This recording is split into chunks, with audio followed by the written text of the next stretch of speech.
Okay, guys, this is Jerry, and I am here with a really special guest. I actually met her at Expo West, so I believe this is actually the first interview I've actually ever done of someone from Expo West. So please introduce yourself.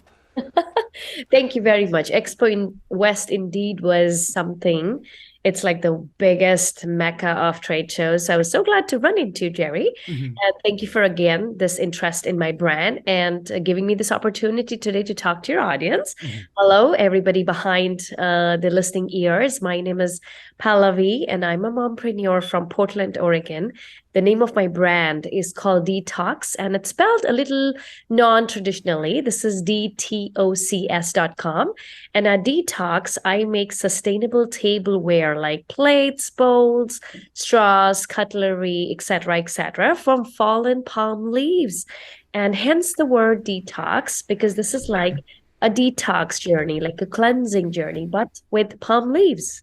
Yeah, and it's really funny. I will 100% admit I didn't realize what it meant, detox.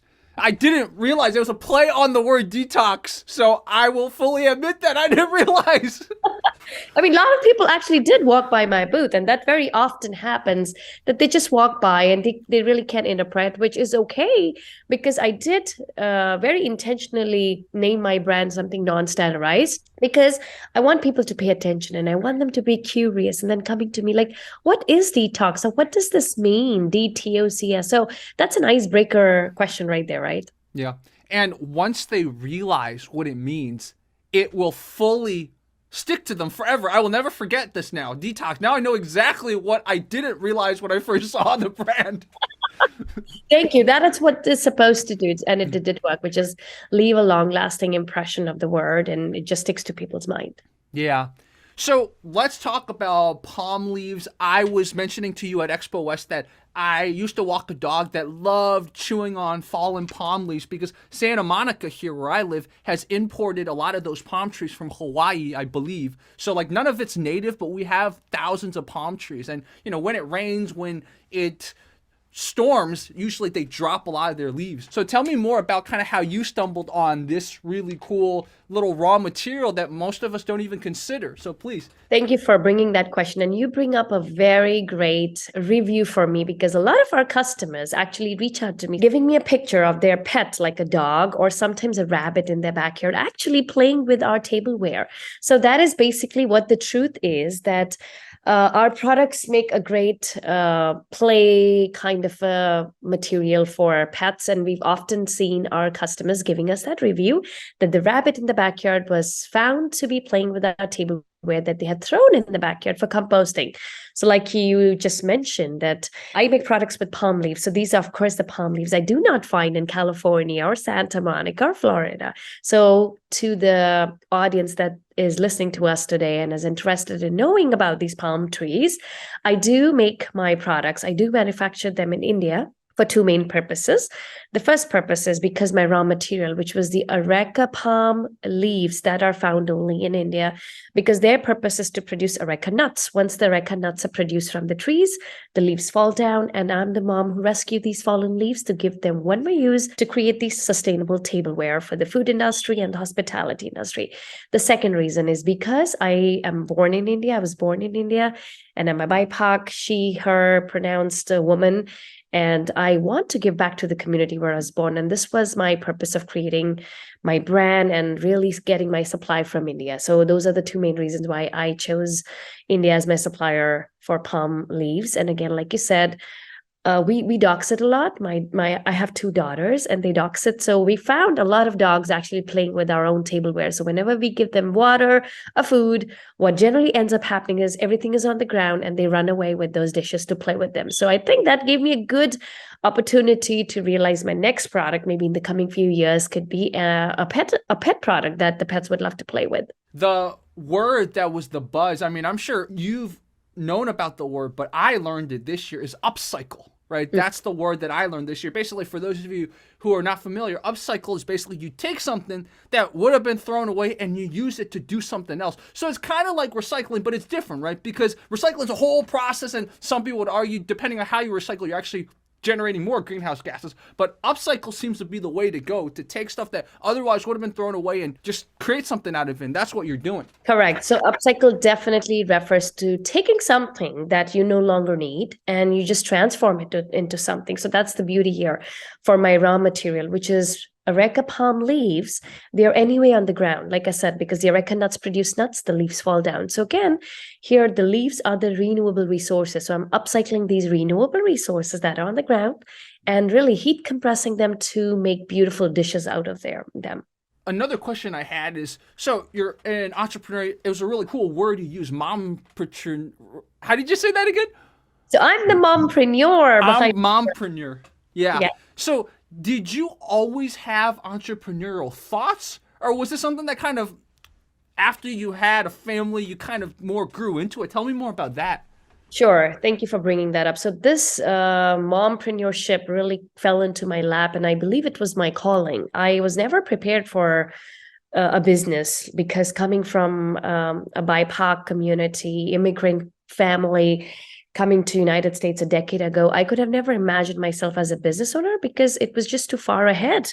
I wasn't that progressive to learn to be with men in the world to run a business and something that's thriving and that's something that's sustainable and bringing bread on my family's platter. So it really took a lot of years and learning about what I really wanted to do. So I did dedicate a lot of my years after I passed out from college to raising a family, giving birth to two kids, and doing a phenomenal, great job because I'm told I'm a great mom.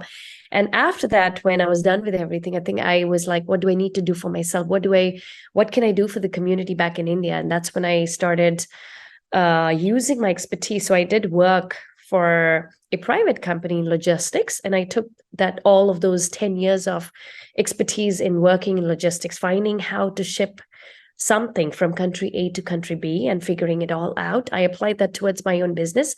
Now I just had to find out what is that product or what is that material that I'm going to be selling, because I already knew how to get it manufactured or how to move it among countries. And then it so happened that I reflected back on my childhood, which was eating on leaves in India and staying away from India for so long, a decade, having a family here, barely going back, and then enjoying the street food. That was actually a dream because I could never do that because our immunity really felt so it deteriorated so much living here that we really can't eat street food anymore. So I kind of missed that of our culture, and I was so nostalgic that I was like, why can I not bring this concept to the Western world? And for people like me who are nostalgic, who are missing these experiences, who want their children to have these experiences, and why can I not bring this culture in? Hence, I went down to India. I found my raw material, and I was like, this is the product I'm going to start making because I see problem in the market, which is I don't see sustainable tableware. I'm a mom who hosts a lot, who entertain a lot. I create a lot of trash at home because I bring these wholesale plates from Costco, and what do? End them up in the trash, end them up in landfill. What can I do better? How can I change things around? And that's when I found my product to introduce in the market, which was sustainable tableware. And I went to India, I found my raw material, I started manufacturing, and hence I built a whole business. And hence I called myself mompreneur. And it was a term that was given to me by my children. That's great. And I see your children are featured prominently on the Instagram and on your social media. So it sounds like they enjoy having mommy having a business, and probably one day either you're going to employ them or they might take over the business. Who knows? They might go off and become entrepreneurs too.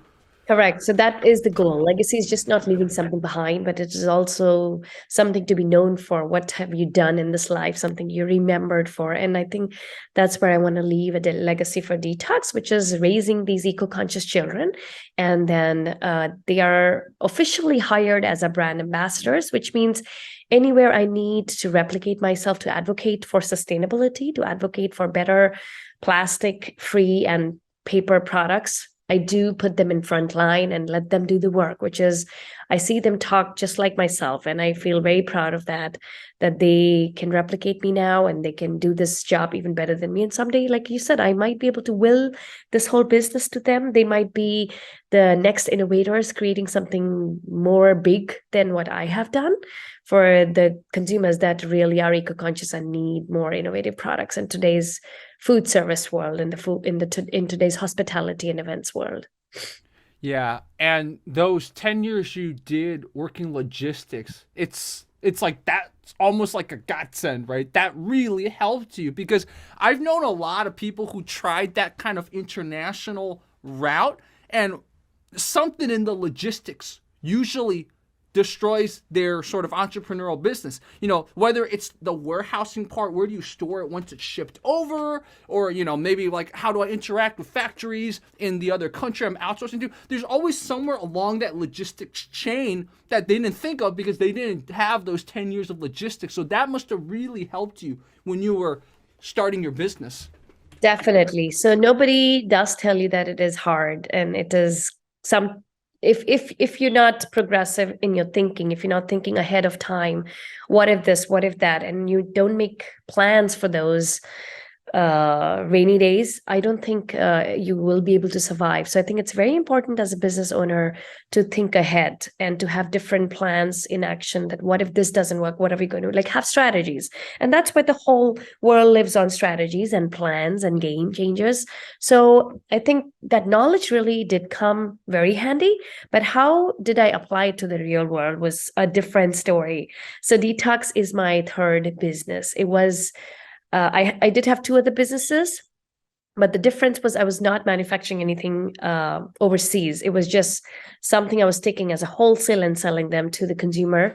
But I think my expertise in working in the fields of really seeing the everyday challenge and especially facing the COVID really gave me a good perspective about the whole supply chain, because I found my containers of products stuck in Jamaica for 3 months or other countries, and they wouldn't move. The ports would just close, shut off. Or when the ports did open, there was short of labor, or the labor was so expensive that I couldn't even move my stuff. So all that was a good field learning, and it gave me a good aspect of how I can change my margins, my profits, my a lot of business model I had to change because I didn't write COVID in my business plan. Yeah. Yeah, and I think that's a very good sort of follow-up question to ask is, if knowing what you know now about where the world is, if you could go back and give that person who just started Dtocs some advice, what would you say?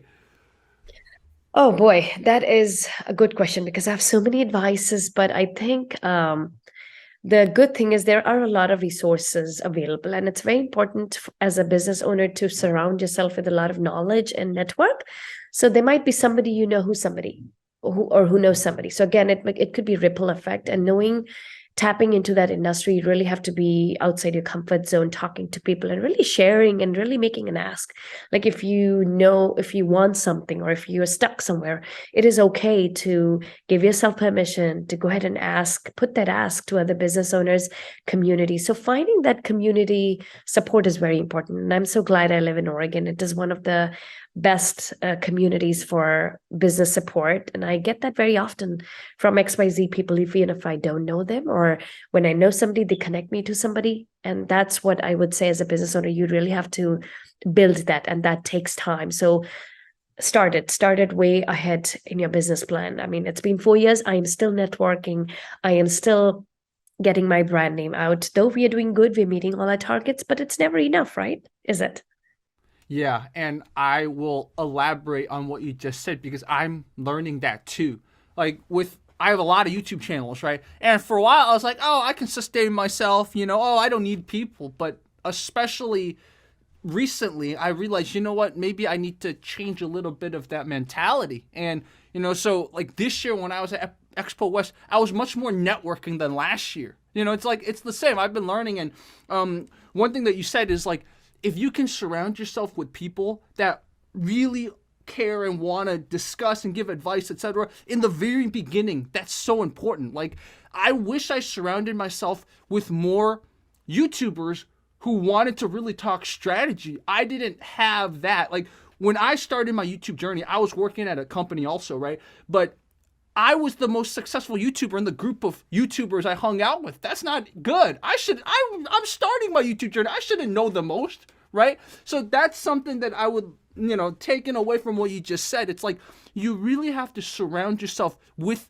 that, not just a supportive community, but also a community that wants to educate and keep growing. Yes, and evolving with time is the biggest thing for business owners. If you're stuck and if you're not ready to evolve with whether it is technology or competition, it can be healthy, and there's always room for growth. I mean, no matter how good you're at whatever you're doing, XYZ, there's always room to learn. There's always room to see others, what they're doing better than you, and take it from there. Yeah, exactly. I think the next question that a lot of people would want to ask you is, what is your day-to-day life? How much of it is devoted to your daughters? How much is devoted to family? How much of it is like answering emails? So please tell me about that. Oh boy, that is a Pandora box, and you opening that. So if my daughters were here, they would just simply put one word to it, saying, "Mom is a workaholic," which I kind of am. And when you're actually a workaholic, it's very hard for you to draw boundaries and be aware of your own behavior. So I try my best with my family support. So I'm very glad to have them in my life, and they are actually my boundaries, and they actually tell me when it's time to stop. So for most of my time, I do prioritize my work. So starting from the morning, and of course in the middle, I listen to music. I clean just like everybody. I like to mop. I'm the bounty mom who's always with a cleaner and a bounty and washing and wiping. I don't like stains. I have OCD. I want things organized. So of course I do those little things, but I see them as breaks. So whenever I have a lot of work and I'm tired, I would just take a break, go cook for 30 minutes and make a dish. And that way my chore is done and I have a nice dish, something that I could serve myself and not devoid myself of a nice lunch. Because why? I'm working, so I shouldn't be eating? No, right? So that's kind of how I try to blend a lot of my work and my leisure. Like I'll step out for an hour, go for a walk. Or sometimes if I have something important to talk, I'll take it in my earpods and I will go walk and then have a phone call. So I really don't believe in balancing, because it's very hard when you're a mom versus, I think it's different when you're a woman versus a man, because in general, women have more responsibilities, at least if not because of my sex, but because of my culture, because I come from an Asian Indian culture, and we women have definitely more responsibilities. Moms are supposed to do this, dads are supposed to do this. But I'm very happy that I have a family where we all do each other, we support each other, when we do a lot of things to take responsibilities off of our shoulders. But it takes communication. It takes that ask that, can you please do this today, or have that open communication. And once those are done, we're able to conquer a lot. Sometimes my daughters cook, sometimes my husband cooks, sometimes my husband pick up the kids while I drop. So that is all a part of my daily life. And between 4 to 6, I'm actually a mom. Forget the preneur from that, because I'm on my mommy duties, which is spending time with my kids in the car, driving them to classes, picking them up. So I'm actually dedicated with them. But apart from that, it's like I said, it's a blend of emails, phone calls, follow-ups. And of course, when they go to bed at 8:30 is when the magic happens, because half of my team is in India and we work according to the Indian times. So when it's 9 o'clock here in the Pacific time zone is when I dedicate another half an hour to follow up with the team, so that I can wrap up by 9:30, enjoy my half an hour on TV or whatever I want to do, like drink a glass of wine, watch a Netflix series with my husband. I do that, and that's how we call it a night. It's pretty funny. So, part of what I did last year, I worked with teams in India, right? And the joke that I always said is, okay, it's nighttime in India. Now, half of India is now actually coming awake because they're working with overseas teams, right? Right, right. Yeah. And that is a big challenge, working on different time between countries. But people do it because it brings them pleasure, it brings them passion, and they're dedicated. Exactly. Is your husband an entrepreneur too, or does he kind of work on more a regular corporate job? Tell me more about that. Yeah, so he's been in the corporate job for the last 22 years, but he's always been the backbone of my company, the support, because he does operations for big companies like Capital One, and he did the same for my brand, which is, here, make the skeleton, and I'm just going to follow it and figure out the resources on how to do this. So yes, of course, he contributes and he does what he can, what he's good at. And after 15 years of marriage, I should get something for free, right? Yeah, that's pretty funny. So let's talk more about the stuff, the stuff, so to speak, the what you sell, what you manufacture, etc. I think the first question that immediately came to mind is, can you put the tableware in the dishwasher, or is that not okay? So microwave, you can. The dishes are supposed to be microwaved, but not so much in the dishwasher, because it's a leaf. It's like when it rains and the leaves get dried, it's like it needs time to heat, try it dry, right? And if you put heat on it, what will happen? I mean, some of our customers who didn't know that they could put the dishes in the dishwasher actually did dishwash them. And what came out of it? A leaf. So the leaf will actually deform in its shape. And what's the maximum that's going to happen when it comes out of a dishwasher. So, like you asked, the dishes, they look like bamboo. They have a very woody texture. And I will tell all the audience to go to dtocs.com and actually take a look. And we offer a sample box if people want to try the dishes, if they want to feel, touch, smell, because they actually do smell like leaves. So if people who are from the tropical areas and are have spent their childhood eating on leaves, they would actually appreciate that. Yes. Wow. And then on your website, I noticed, so you guys do B2C, but you also do wholesale, right? So tell me more about that kind of strategy, how you figure out where the revenue comes from. Tell me more about that.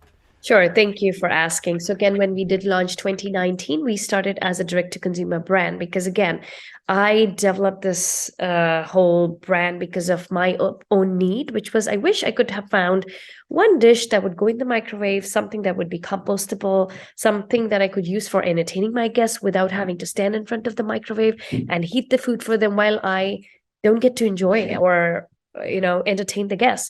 So that's why this product was really created, to find that gap for people who are hosting at home, who do not want to deal with heating up the food or creating trash after they host, and hence the product was formed. But I'm sorry, what was the question? Oh yes, so you said so yes, we do conquer the direct to consumer. And then during COVID was actually when right before COVID, we introduced our products into Amazon B2B Vendor Central, where we sell a lot to the restaurants, the catering companies in wholesale. And that's where we started seeing traction, because a lot of wholesale restaurants or food companies or food service were coming to Amazon to buy the stuff. So then I started figuring it out, a way to supply my containers to Amazon directly so that we can save on space, we can save on 3PL, we can save on logistics, freights, shipping charges. And Amazon was very supportive of that. And that's how we developed our D2C as well as a wholesale site parallelly. Yeah, and it makes a lot of sense because, for example, in Santa Monica, usually you can't get plastic straws. Even the boba place nearby, right? The unfortunate part about boba is if you want to suck the boba balls, you probably do need a plastic straw. So like a lot of times the paper straws don't really do it for a lot of people. So I suddenly see where you're getting at. Like a lot of these companies would need something like Dtocs. That's not a paper straw. That's something a little stronger. Yes, and that was the whole point of making something as sturdy as bamboo, and that's what palm leaves did. They are the best of the both worlds. They are not expensive than bamboo. They are very lightweight. They look fancier, and they just have the price of bamboo. So I think that nailed it. And like you said, yes, for boba or for even for liquids like hot liquids, you do need sturdy dishes. Up a cheap paper plate or a toxic plastic isn't going to help, and that's where I had to step in and create a product for the consumer, because ultimately it's the consumer that demanded this product, that buys this product today, and they are the ones where I call myself a successful entrepreneur because of the love and the support that I get from the consumer. Exactly. And I think the next natural question is, what is next? We talked briefly about how potentially you might have dog stuff, right? Because dogs obviously love the palm stuff, but what's also next for you? Any other plans, any other trade shows? Tell me more about that. What's 2023 and 2024 going to look like? Sure. So next month, our next trade show is going to be the Northwest Food Show, which is happening right here in my hometown, Oregon. So if there's a food business, hospitality coming to Northwest Food Show, please feel free to hit me up. My booth is for Dtocs again. And again, we might be planning the next year's trade shows, like the fancy food shows, where a lot of food company comes. And again, the challenge with me is I'm not a direct food business, but I'm a food related business where people need tableware to put the food on, whether they are displaying it in a fancy dish or they're serving it, for example, in a catering company or restaurant. So that's been my challenge, to really separate myself from food trade shows and just find product food shows that's really not happened. So I'm open to exploring more food shows coming next year. And talking about the products, we are there getting ready to innovate much more bigger products, like you just mentioned, the straws. So that's my new product. The straws that we have are made from coconut leaves again, and they are sturdy enough. So now my challenge is to design a wider base so that the bulbous do not get stuck in there. So let's see if we can handle that.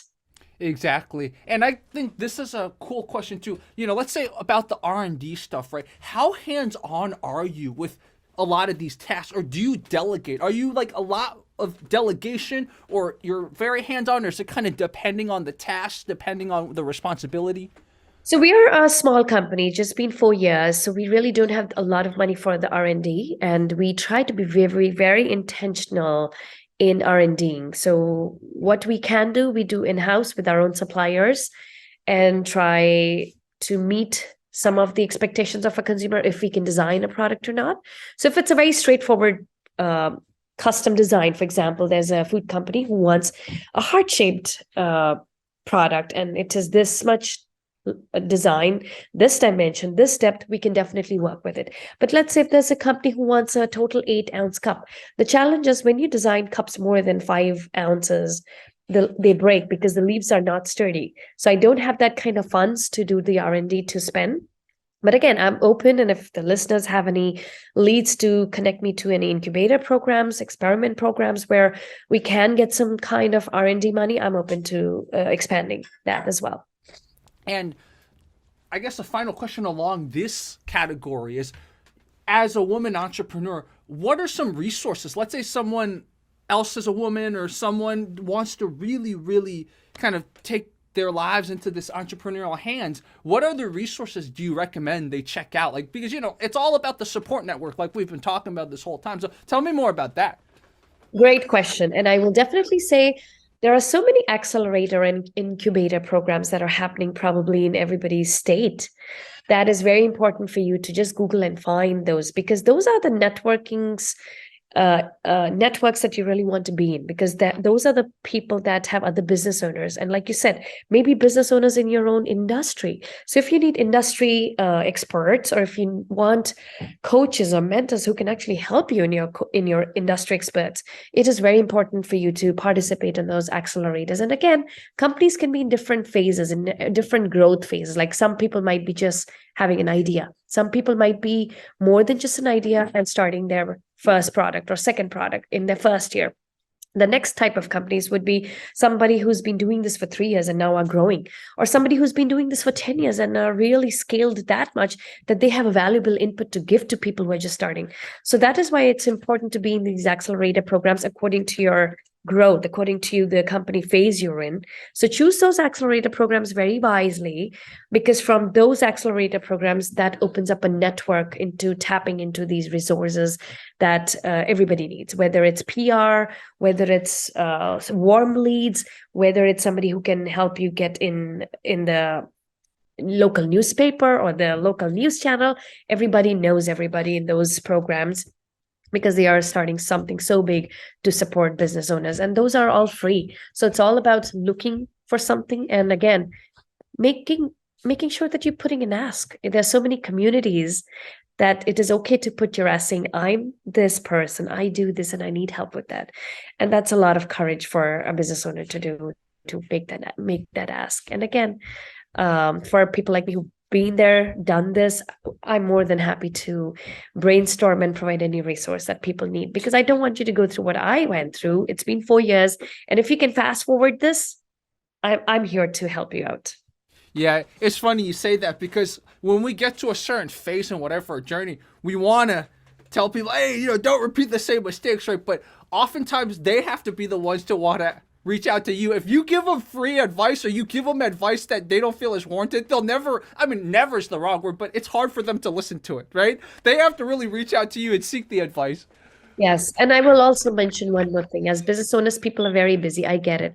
But even if you dedicate, like, I want to help people, this percentage of people, with either resources or mentoring or connecting to them, with resources. That's a big part of your business model because I believe in karma and I believe that it is somehow going to make you successful with people who are grateful to you. Yeah. The other thing I noticed about you is you're very natural on camera, right? Did that come naturally? Did you have to train yourself? Tell me about that because, like I noticed you're so well spoken and it's just like, it doesn't seem like this is your first interview on Zoom. So tell me more about that. Well, I did have a 3-year COVID training over Zoom, right? Everything was Zoom. So I became a Zoom ambassador. No, those are jokes. But I actually went to a Catholic convent school in India growing up.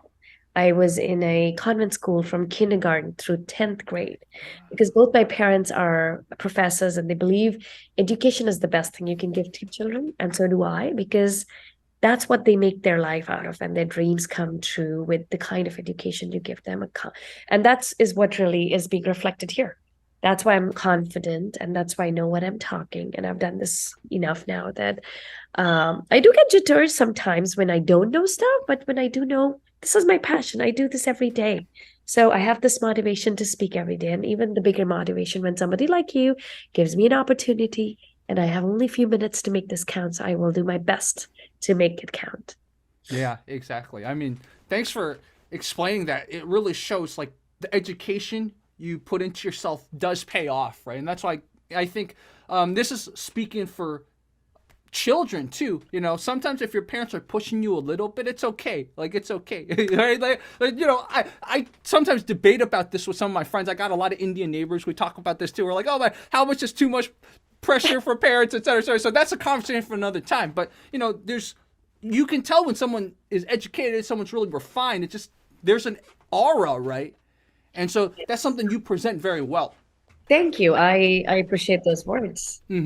And one last comment I was going to make about the whole Expo West full circle again is that I think it's actually cool, really cool, that you have not a food product, but something that complements or is used along with food products. Because one of the things that I think I got out of Expo West is that, okay, there's like all these drinks, whatever, but what resonated with me was the stuff that was a little different, right? So like all the products I've been contacting immediately, it was like the stuff that you could use with food. So I think you have something there. Maybe some people they're just looking for the food, but for other people who are looking for other things beyond just the food, it's perfect. It's refreshing to see stuff like what you have. Thank you. And again, the name of the trade show, the West Expo itself is natural products. It is not natural food. So again, if people think that this is more of a food expo, I don't think so. It is called Natural Product Expo. And that's why in 2019, my brand did win the Next Awards for the most innovative product of the year. And that hence proves that this trade show is just not for food. But in the last 3 years, I've actually seen a lot of new food brands come to this expo and have kind of dominated than just for other kind of products because I get it. The consumer enjoys sampling nice products and networking. So I think more than exhibiting, I think this trade show in particular, the West Expo, is about networking, about making those connections. So I will highly suggest the listeners who have never exhibited in this trade shows, go walk the show and see what kind of businesses are there. Like you just said, Jerry, you had an amazing, relaxed time this time when you were actually walking and you were noticing much more than your last time because you went with that ease of mind that I'm going to see which products are there apart from just food products. So I think that's important that you just walk the show before you actually plan to exhibit to see if this is the right kind of expo for you or not, because this expo costs the most. It's $10,000 to exhibit and not everybody has that kind of money laying around. I don't, but I had to make a budget for it, which means I had to cut a lot of other budgets from other things. But am I going to make it worth it? That is what counts. And that's what every company needs to see, who their client is, who their market is, whether they can capture it with this trade show or other shows. So that's what the bottom line is. You do have to do your groundwork. Yeah, exactly. And that's encouragement for anyone who watches this. It's like if you're thinking about going to any type of trade show, yeah, go try it, right? Especially if it looks like, oh, what if my stuff is not exactly what I think they're looking for? You don't know. You don't know unless you go, right? That's the key. Like I didn't go there thinking I'd connect with Pallavi, but then it's like, oh, look at that. Like it was really cool. So Yeah, that's the beauty of if you kind of take a more chill type of networking type of approach to all this. There were actually companies, again, I understand what they were trying to do, but there were companies at Expo West that were literally trying to like make sale, like $200, come on, buy it. And some people it might have worked, but for me, I'm like, are you sure you're at the right place, man? Like, I'm trying to talk to you. Why are you trying to charge me $250 for this? You know, so like it really depends on the vibe. So that's another good lesson in general for business. Whenever it's a lot of people, you got to read the room, right? And that's something I think education really helps you do too. Like you're able to read the room really well, or much better than someone that, let's say, didn't have the education or the mentorship to kind of understand that. Yeah, and you bring a good point because for some products, it's just easy to make a sale there. I mean, nobody's going to buy a container of tableware if they don't know what it looks like for them. Like, for example, an event planner. And they're like, I don't have 5 years of events planned, so I can't buy a container right now. So I can't sell it to them right there and then. But what I can do at that time is I have 2 minutes of that event planner. I can get that and I can make that warm connection with them and reconnect with them after the trade show, keep following up with their events. And then maybe one day when they have the need for a client who wants a eco-conscious event, who wants a natural event and want to have a natural product in their event, that's when it's a win for me. But what I did was I networked with that person and I gave them in their head that, hey, I'm here for event need and keep me in mind. So when you have a client who needs this, feel free to connect back with me. So again, it's about following up and warmly following up instead of just selling at the point. But for some products, it just makes sense to sell at the moment, and I really give them hats off because sales is a very hard thing to do, and I'm not good at it. I'm good at smiling. I'm good at making warm connections. I am good at advocating, and I'm good at making sure that Alice is having fun. Yeah, exactly. I had an experience, actually two experiences this time at Expo West where I saw booths that I talked to last year, right? So it's like about continuing that relationship exactly like you said. It's like, and I was like, they remember me, I remember them. We're like, hey, look at that, it's you again, right? Sometimes you got to think long term. Not every sale is like this moment. If it's this moment, it's cool too. But if you have that kind of long term relationship, returning clientele, whatever you call it, that's another type of win. Yes, and that is also very important when it comes to B2B relationships. I mean, like you said, I met the same food companies that came 3 years ago, and they were here again, and they were like, "It's you again." And I was like, "Yes, I survived the COVID, which means I am capable, more than capable, to supply you with these tableware for, let's say it's a Hilton, or let's say it's a Hyatt, or whatever hospitality big group it is. I'm still standing here and I'm thriving and I can do this." So I think that connection, that trust is very important, especially when you're building your B2B relationships. Yeah, exactly. And I wanted to sort of end off to emphasize this because I think under COVID, a lot of guys forgot about that. Like last year when I went to Expo West, because it was the first year after COVID that you could go, I think I forgot about all that because, again, we were sort of not really in that kind of relationship type of paradigm for almost 2 years, right? So last year I was like, I kind of don't know why there's so many people. I forgot that beauty of why you go to these events. And this year I started to get it again. I'm very glad about that. Yeah. And yes, I'm glad everybody's out of that fog. Yeah, exactly. So on Instagram, you guys are Detox Plates. On Twitter, you guys are Detox L. And then, of course, we can go to just detox.com to find you. Do you have any other kind of content plans in the future? I mean, besides talking to people like me, any other kind of, are you going to invest some money to make more videos on your brands? Tell me more about that. I guess that's the good final Yes, question. it all depends on our cash flow, baby, because it's easy to go and splurge on fancy digital media, fancy this, fancy that. But again, I love to monitor everything like a hawk because at the end of the day, it is my money. It is something that's going out of my pocket. And I do want to have a positive cash flow so that I can limit my expenses. So, of course, when it comes to content, I try my best to do it myself or to delegate it to my brand ambassadors, my 10 and 8-year-old daughters. And Mm-hmm. they do a phenomenal job of creating home videos, reels. So whatever you see on Instagram is everything done by us in-house. Um, do I want to go splurge more? Yes. But do I have plans for it? Maybe. It all depends on how we do the next quarter. And I don't plan on doing anything big. I don't like anything fancy because I want it to be relatable. I mean, yes, we can do lavish events and lavish things, but really keeping it simple. and less is more is what I believe in. And I think at the end of the day, the consumer who needs our product knows how to use the products. And that's something I also saw at the expo. A lot of people were like, oh, we don't need this product. And I get it.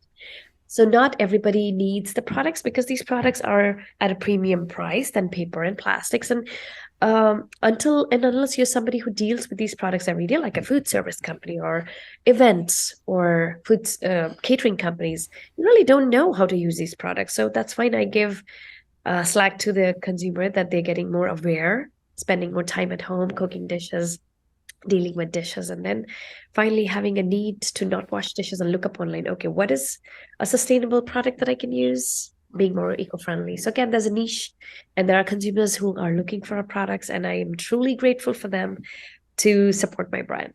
Yeah, exactly. Exactly. So many great lessons just from that last thing you just said. I mean, one of the most important things is budgeting, right?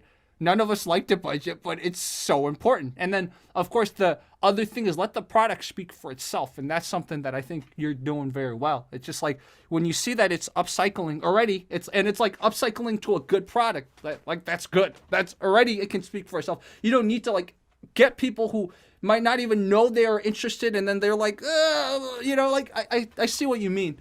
Yeah, and I think when there's a need, it automatically aligns with the consumer. The Yeah, consumer comes to get it when there's a need that arises. And like I said, when it's an event planner who's planning an event and wants products like this, will come and get it. When there's a catering company who's catering a fancy event and wants these dishes without having to deal with porcelain or chinaware or cheap paper and plastic, they will come to get this. So again, that need has to align with the consumer. And when that happens, it's like you have a problem, you have a solution. And when that aligns is when the sale actually happens. exactly. Exactly. I think this is a good point to end off. And I think in general, let's do another talk in the future. When you got more updates, please, let's do more talks, and then we'll figure out a way. I definitely, this will be another conversation, but let's figure out how we can sort of get you guys on Fight Commentary Breakdown somehow, right? My big channel. Let's figure out how we can promote you guys on Fight Commentary Breakdown. So that's another talk for another time. We'll got to think about strategy, we will talk a lot more. For those of you watching, I will put the social media in the description, etc., so you guys can follow.